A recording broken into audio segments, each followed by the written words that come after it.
This was the day the power of the civil rights movement came home to most Americans. A steamy August day in 1963, when 200,000 people, black and white, marched on Washington to demand of their government a legal end to segregation. I have a dream today. It was also the day that many Americans heard for the first time the powerful eloquence of Martin Luther King. The march, the movement, and the man at its center. Thank God Almighty, we are free at last. On this edition of the 20th century.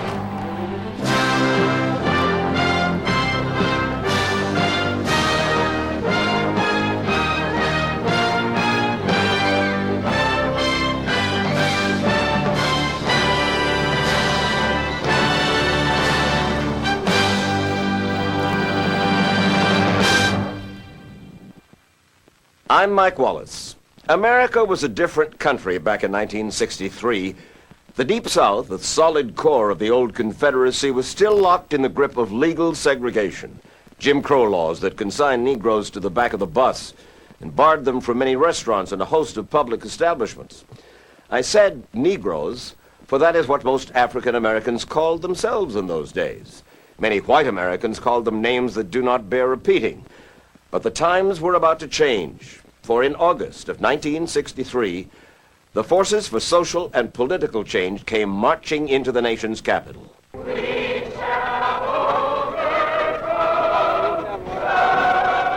long-awaited march for jobs and freedom on Washington, D.C. has started, and it started early without its scheduled leaders. About 10 minutes ago, the march began, broke out of the grounds around Washington Monument. About half of the 100,000 estimated crowd headed off down Constitution Avenue, headed toward the Lincoln Memorial, which is where we're seated now. The March on Washington was the culmination of a long and perilous odyssey that began back in 1954, when the Supreme Court had declared segregation in public schools unconstitutional. That decision began the fight that became the civil rights movement.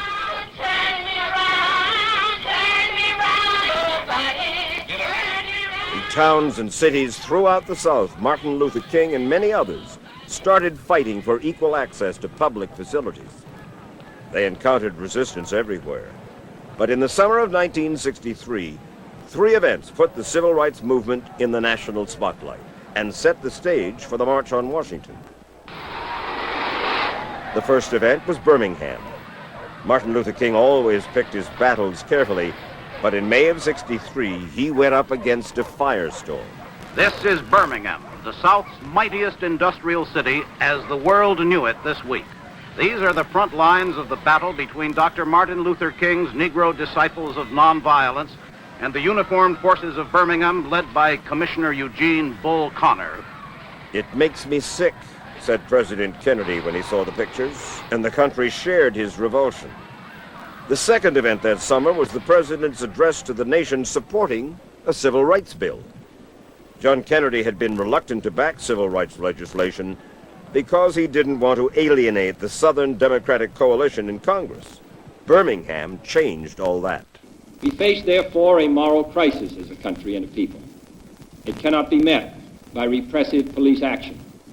It cannot be left to increase demonstrations in the streets.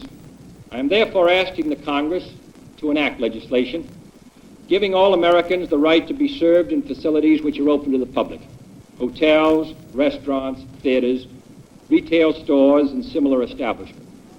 And the third event came within hours of the president's speech. In a sudden, bloody moment, NAACP leader Medgar Evers was assassinated. Somebody poked a rifle through the wire fence and shot Medgar Evers in the back. Negroes have been lynched before, but the aroused temper of the times and the vicious circumstances of the act seem to be turning this murder into a rallying cry. The March on Washington will... And so, after Birmingham and the death of Medgar Evers, and now with the power of the presidency behind them, Martin Luther King and the other leaders planned what would be the largest demonstration in the nation's history to support the Civil Rights Bill. We are calling for a non-violent, peaceful march on Washington.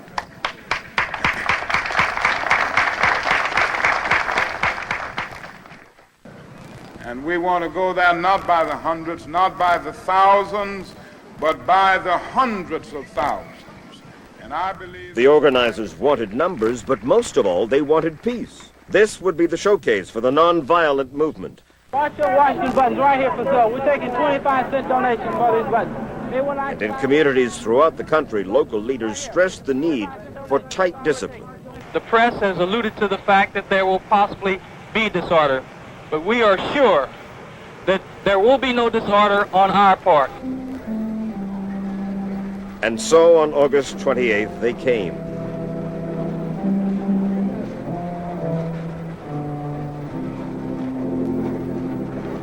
One young man came 1,000 miles from Chicago on roller skates. I let my legs do most of the talking.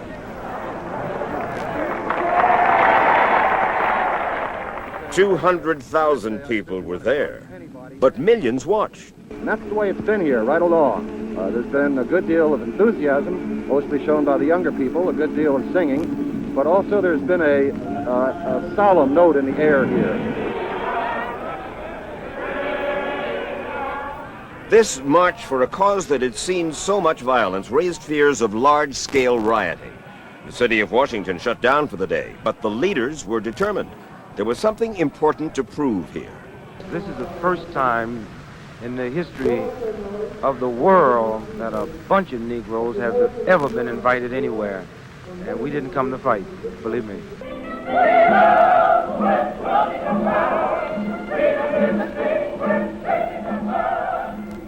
The man who brought them here, the chief organizer, reminded them why they came. The president of the Sleeping Car Porters Union and a vice president of the AFL-CIO, A. Philip Randolph. We are not a mob. We are the advance guard of a massive moral revolution for jobs and freedom. This revolution reverberates throughout the land, touching every city, every town, every village where black men are segregated, oppressed, and exploited.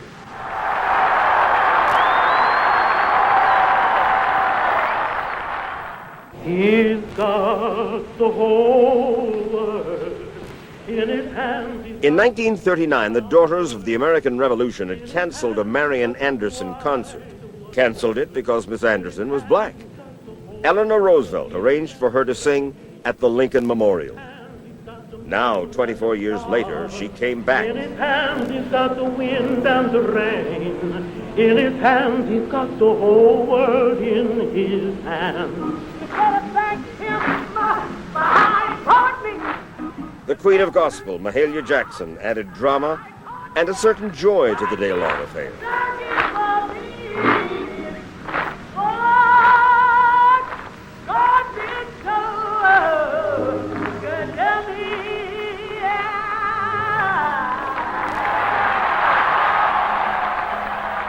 But this was as rowdy as it got that day.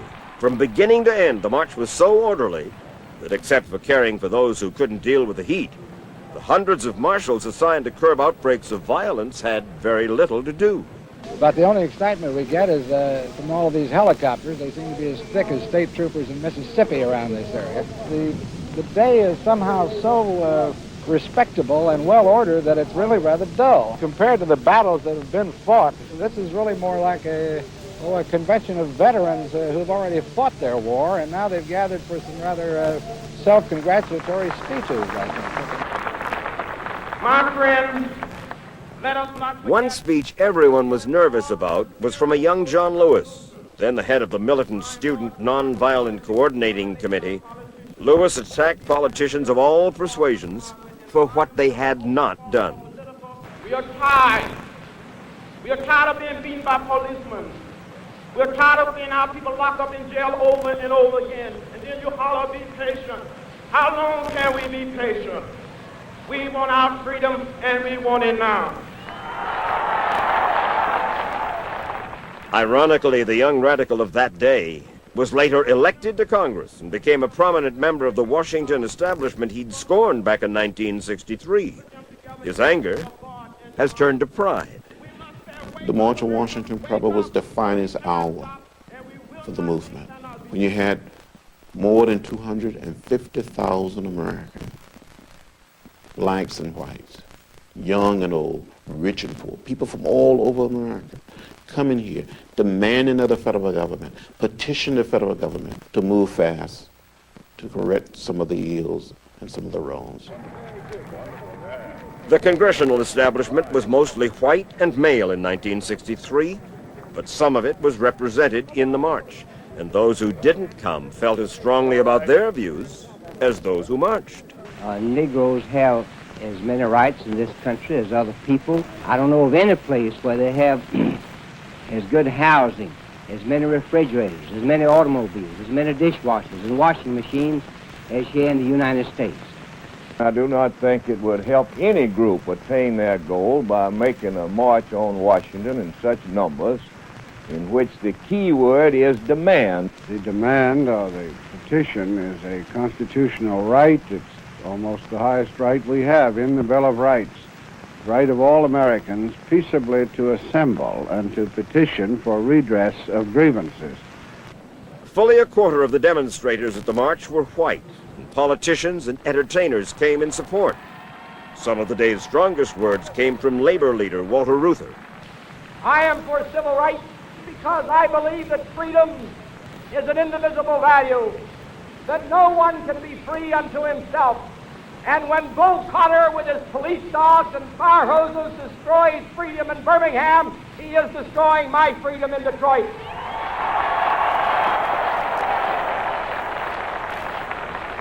We cannot defend freedom in Berlin so long as we deny freedom in Birmingham.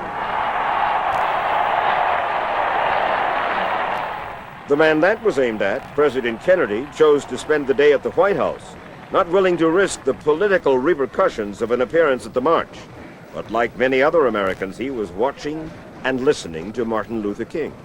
At this time, I have the honor to present to you the moral leader of our nation, Dr. Martin Luther King, Jr.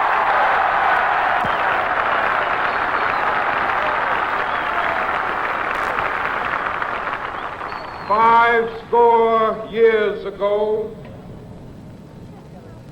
a great American in whose symbolic shadow we stand today signed the Emancipation Proclamation. This momentous decree came as a great beacon light of hope to millions of Negro slaves who had been seared in the flames of withering injustice. It came as a joyous daybreak to end the long night of their captivity. But 100 years later, the Negro still is not free. 100 years later, the life of the Negro is still sadly crippled by the manacles of segregation and the chains of discrimination. 100 years later, the Negro lives on a lonely island of poverty in the midst of a vast ocean of material prosperity. And so we've come here today to dramatize a shameful condition. This is no time to engage in the luxury of cooling off or to take the tranquilizing drug of gradualism.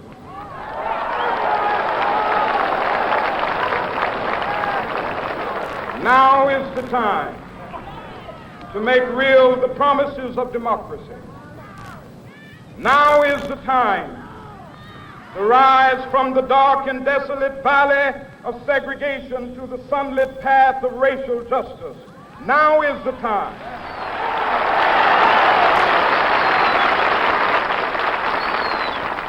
That is something that I must say to my people who stand on the warm threshold which leads into the palace of justice.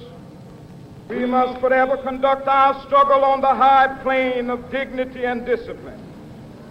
We must not allow our creative protests to degenerate into physical violence. Again and again, we must rise to the majestic heights of meeting physical force with soul force. The marvelous new militancy which has engulfed the Negro community must not lead us to a distrust of all white people. For many of our white brothers, as evidenced by their presence here today, have come to realize that their destiny is tied up with our destiny.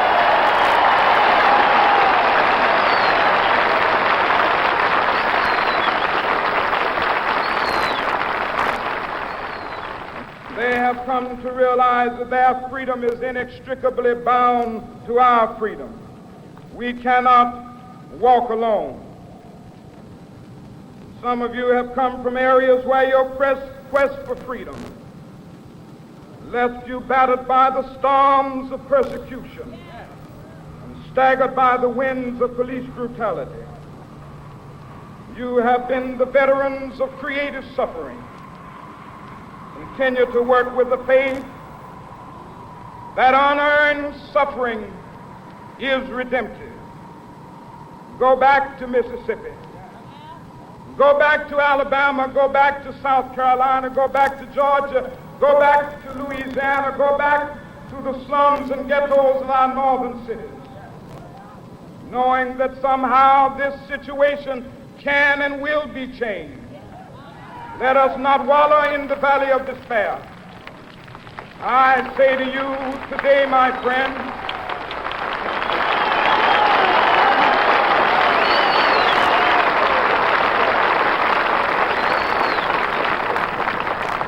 so even though we face the difficulties of today and tomorrow, I still have a dream. It is a dream deeply rooted in the American dream. I have a dream that one day this nation will rise up and live out the true meaning of its creed. We hold these truths to be self-evident, that all men are created equal.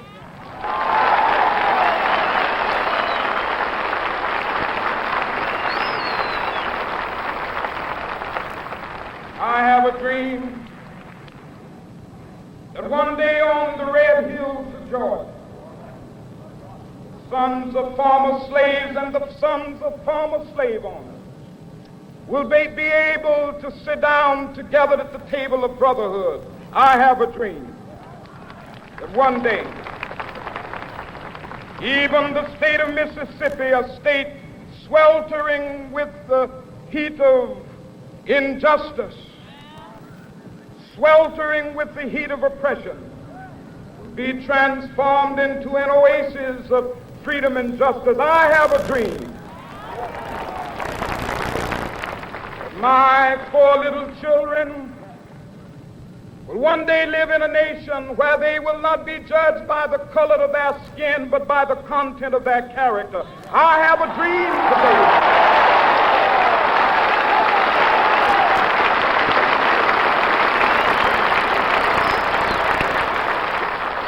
I have a dream that one day, down in Alabama, with its vicious racists, with its governor having his lips dripping with the words of interposition and nullification, one day right there in Alabama, little black boys and black girls will be able to join hands with little white boys and white girls as sisters and brothers. I have a dream today.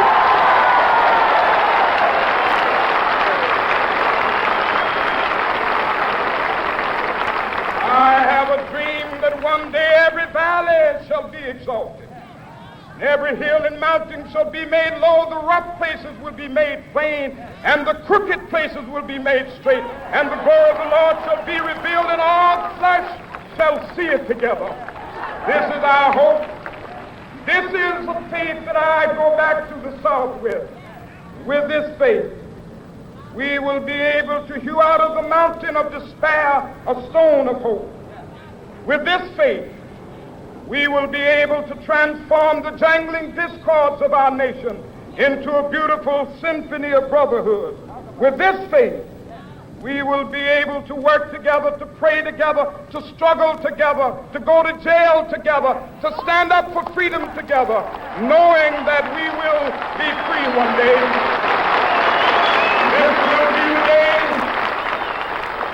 This will be the day when all of God's children will be able to sing with new meaning, "My country, tears of thee. Sweet land of liberty, of thee I sing. Land where my fathers died, land of the pilgrim's pride. From every mountainside, let freedom ring. And if America is to be a great nation, this must become true. So let freedom ring. From the prodigious hilltops of New Hampshire, let freedom ring. From the mighty mountains of New York, let freedom ring. From the heightening Alleghanies of Pennsylvania, let freedom ring. From the snow-capped Rockies of Colorado, let freedom ring. From the curvaceous slopes of California. But not only that, let freedom ring from Stone Mountain of Georgia. Let freedom ring from Lookout Mountain of Tennessee. Let freedom ring from every hill and molehill of Mississippi, from every mountainside. Let freedom ring, and when this happens, then we allow freedom ring.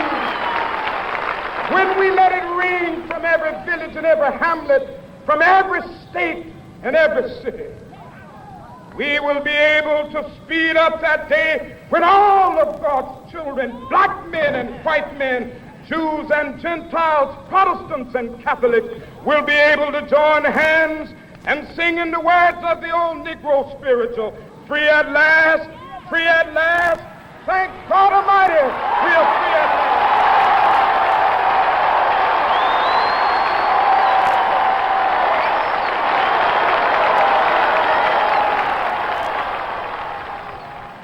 To understand what Martin Luther King accomplished, you have to know where he came from. He was first and foremost a preacher's son who chose to follow in his father's footsteps. For African Americans of King's generation, the ministry was honored, revered. But from the beginning, King wanted to use his pulpit for something more than faith, more than solace in a troubled world. And so somehow this morning we wonder, where is God? While hundreds and thousands of his children suffer merely because they are desirous of having freedom and human dignity. From the beginning, he wanted to end the oppression of black people, and in the course of his crusade, he changed America. He said in so many words that there is a different way, there is a better way. He wanted to create a truly interracial democracy in America, to create what he called the beloved community, where we can forget about race and color. As the son of a preacher, Martin Luther King grew up in relative prosperity. He graduated from Morehouse College in Atlanta, but went north to go to seminary and to do postgraduate study. And there he learned the teachings of Mahatma Gandhi. He saw a way to appropriate Gandhi's theory of nonviolent civil disobedience and to use it to try to end discrimination in the South. Deep down in our nonviolent creed is the conviction that there are some things so dear, some things so precious, some things so eternally true that they're worth dying for. And for those who dared to take on the harsh reality of Jim Crow laws in the South, death was an ever-present possibility. Dr. King first stood up to the system in 1954 as pastor of the Dexter Avenue Baptist Church in Montgomery, Alabama. The church held a unique place in the black community.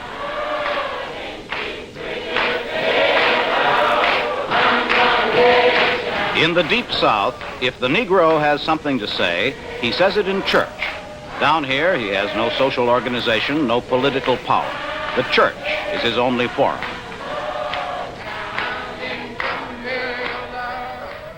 "1954 was the year the Supreme Court handed down its landmark decision ending school segregation.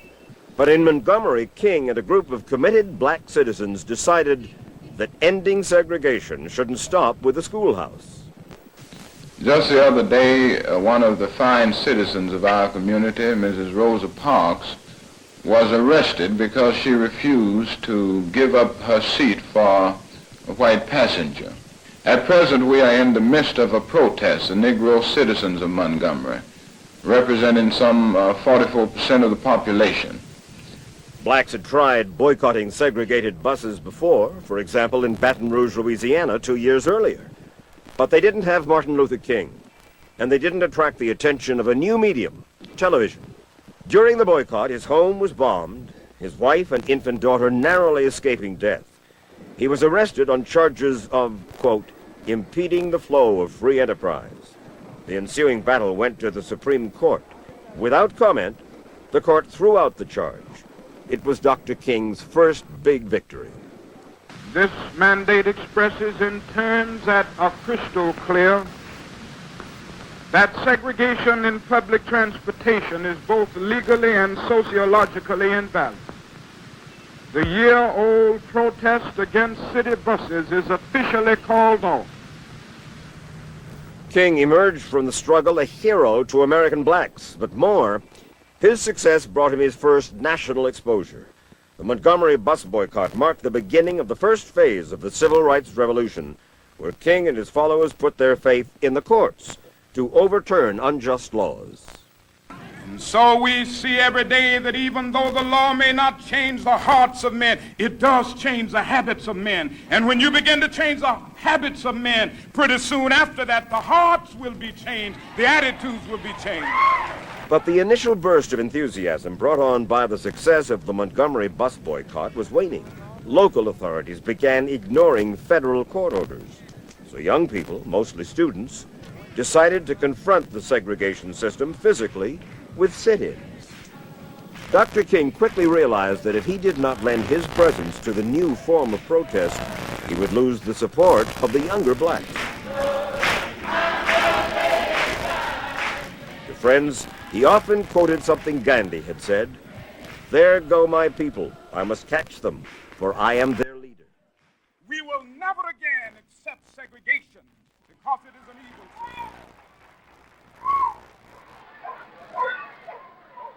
In the spring of 1963, he found the perfect battleground for his strategy, the Birmingham of Bull. I have the fear that if we can get a breakthrough in Birmingham, it will demonstrate to the whole South, at least the hardcore South, that it can no longer resist integration. The sad part about it, the niggers that live here are not involved with all this. Is outsiders coming in. King was arrested in Birmingham, and instead of being released on bail as he had been on previous occasions, he was kept behind bars for 9 days. When I interviewed Mrs. King 5 years later, just a few months after her husband's death, she recalled that ordeal as a defining moment in their lives. I remember Easter of 1963, when my husband was jailed in Birmingham, and I was very depressed. But somehow that was the most meaningful Easter that I have ever experienced, because, you know, Easter is a time of suffering, but it's creative, you know, if it can be creative suffering. In the end, King's relentless, non-violent protests prevailed over Bull Connor's fire hoses and police dogs, and the demonstrations that spring achieved at least some of his objectives.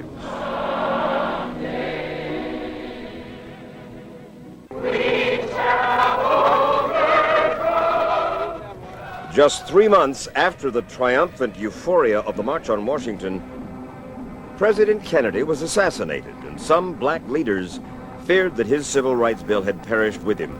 They were leery of Kennedy's successor, Lyndon Johnson, the first Southerner to occupy the White House in nearly a century. But Martin Luther King expressed a more optimistic view. President Johnson has made it clear to me in private conversations that I've had with him in the last few months that he is committed to civil rights generally and to the civil rights bill in particular that is now before Congress. On July the 2nd, 1964, President Johnson signed the historic measure into law. At long last, Jim Crow was dead. Dr. King was now at the height of his prestige. I accept the Nobel Prize for Peace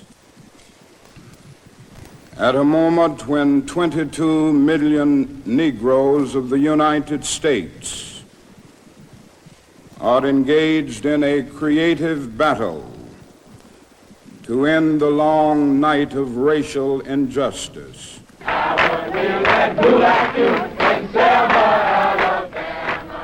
Back in the States, King quickly moved on to the next phase of the civil rights struggle. He launched a major campaign to get black voters registered. Then if they don't listen once more, we will dramatize this whole situation and seek to arouse the conscience of the federal government by marching by the thousands on places of registration all over this state. Advance toward the group, see that they turn around and disperse. And just like that, Selma had become another Birmingham.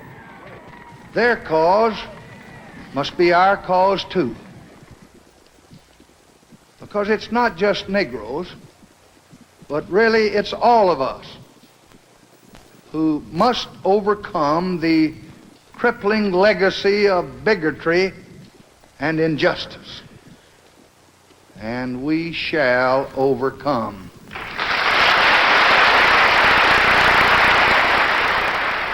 And in short order, President Johnson signed into law the Voting Rights Act, which for the first time empowered black voters in the South. It was a watershed for the civil rights movement.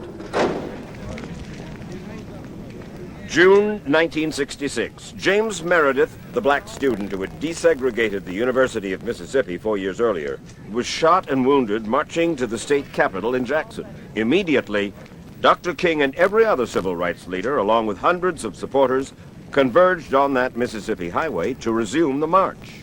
We will continue the march. We will take up at the point where Mr. Meredith was shot, and then we will march into Jackson. What began as a one-man mission became a crusade encompassing all but two of the major civil rights groups. Two organizations, the NAACP and the National Urban League, said a manifesto signed by the others was too critical of President Johnson. It was a schism on aims and purpose that would grow as the march progressed. We want black power. We want black power. But if the manifesto was too much for the more conservative black groups, it was much too mild for the increasingly strident Student Nonviolent Coordinating Committee. Every courthouse in Mississippi ought to be burned down tomorrow to get rid of the dirt and hair.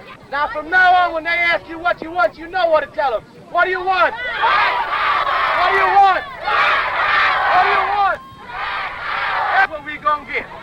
I'm not going to allow anybody to pull me so low as to use the very method that has perpetuated evil throughout our civilization. I'm sick and tired of violence. I'm tired of the war in Vietnam. I'm tired of war and conflict in the world. I'm tired of shooting. I'm tired of hate. I'm tired of selfishness. I'm tired of evil. I'm not going to use violence, no matter who says it. Go ahead. But the genie was out of the bottle. From 1964 through 1967, riots erupted in urban black neighborhoods across the country, from Los Angeles to Newark. King went north to the more complex issues of jobs and housing. Do you know that Chicago has an open occupancy bill? It's written on the books of Chicago. And what had the city of Chicago done to implement that bill? Absolutely nothing. It was just something to play with people. That's the son of a... Right up there. And so Chicago moves into another tense and difficult summer night. But not just Chicago. For the fact is that the traditional Negro leadership, the men of CORE and SCLC, of SNCC and the NAACP, these men confess they are not sure they can control the bitterness and the frustration rising now among Negroes in 40 cities of the North. The fuse is lit. There is no intent here to cry danger where there is none. Rather, there is the need to tell America again what frustration, bitterness, and envy lie not very deep beneath the surface of this affluent society. Those who will make this peaceful revolution impossible will make a violent revolution inevitable. Dr. King finally broke with the mainstream civil rights movement over his opposition to the Vietnam War. I think the existence of the war in Vietnam does much more to weaken the civil rights movement than my standing against the war in Vietnam. President Johnson, who believed that he had put himself on the line for civil rights, felt betrayed by King's denunciation of his war policies. In public, King was weary and tired, but in private, he was a different person. He didn't make freedom, or justice, or religion, something that wasn't fun. He lived and enjoyed life. He laughed a lot. When he laughed, he'd practically fall out of a chair. He'd laugh so hard. It was King's private life that would get him into trouble. FBI Director J. Edgar Hoover, looking for evidence that could link King to communists, ordered listening devices installed at King's offices and at hotels he frequented. The bugs picked up evidence of several marital infidelities, which would tarnish Dr. King's reputation in later years.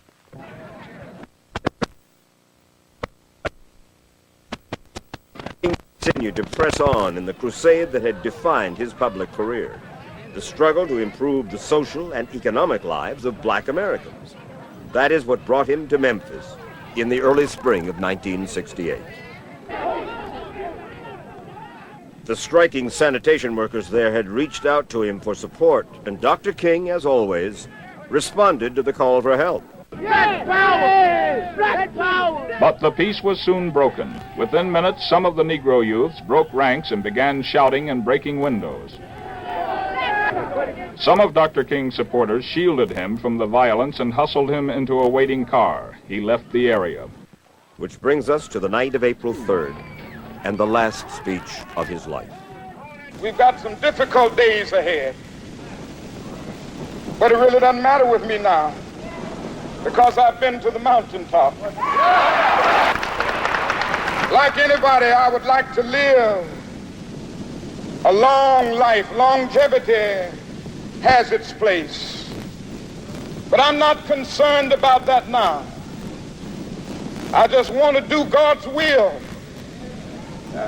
And He's allowed me to go up to the mountain. And I've looked over and I've seen the promised land. I may not get there with you, but I want you to know tonight that we as a people will get to the promised land. We have information that King has been shot at the Lorraine. There's a weapon in front of 424, and the subject ran south on Main Street. Good evening. Dr. Martin Luther King, the apostle of nonviolence in the civil rights movement, has been shot to death in Memphis, Tennessee. Police have issued an all-points bulletin for a well-dressed young white man seen running from the scene. I turned around and went back to where he was, and he had fallen backwards. And the wound was in this area here. On the right side of his jaw? Yes, I suspect it was the right side. And it had torn away the necktie from his shirt. Did Dr. King say anything? He didn't say anything. He didn't say anything at all. Police here are checking for tire marks. It was believed a white Mustang sped away from this spot.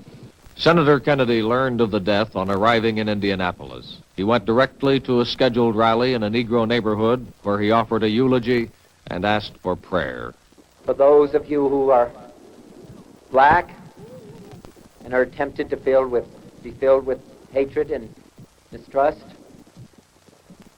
of the injustice of such an act against all white people, I would only say that I can also feel in my own heart the same kind of feeling. I had a member of my family killed, but he was killed by a white man. But we have to make an effort in the United States We have to make an effort to understand, to get beyond or go beyond these rather difficult times. I ask every citizen to reject the blind violence that has struck Dr. King, who lived by nonviolence. Washington, Chicago, Detroit, Boston, New York, these are just a few of the cities in which the Negro anguish over Dr. King's murder, presumably by a white man, expressed itself in violent destruction. The white people do not know it, but the white people's best friend is dead. The black people's leader, our Moses, the once in a 400 or 500 year leader, has been taken from us by hatred and bitterness.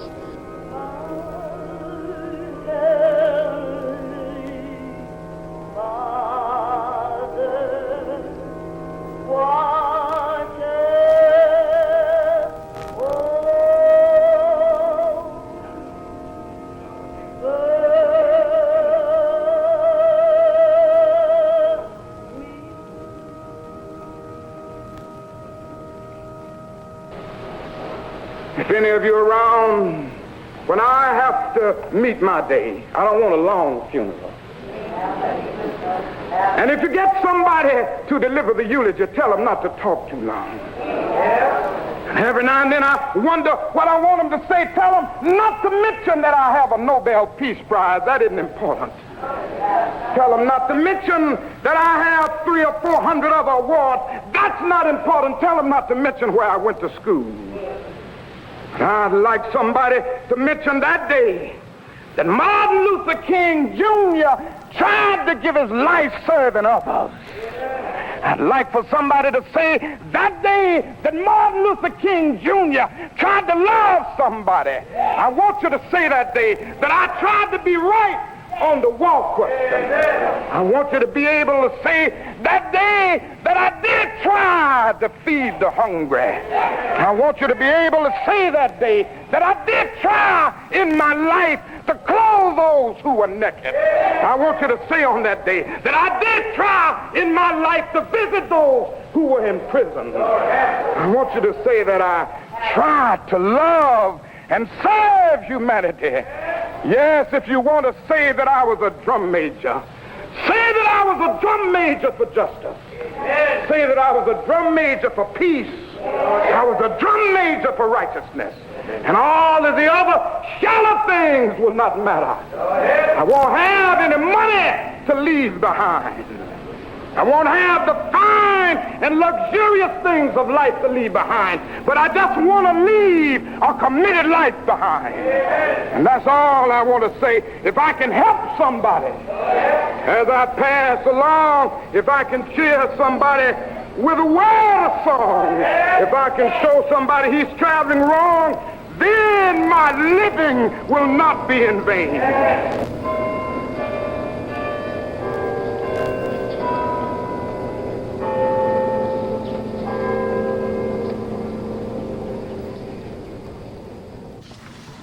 In June of 1968, 2 months after the assassination, James Earl Ray was arrested in London and charged with King's murder.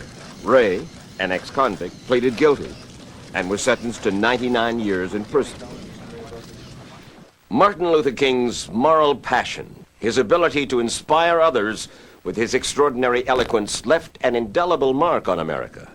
His premature death left a void in our history that has never really been filled.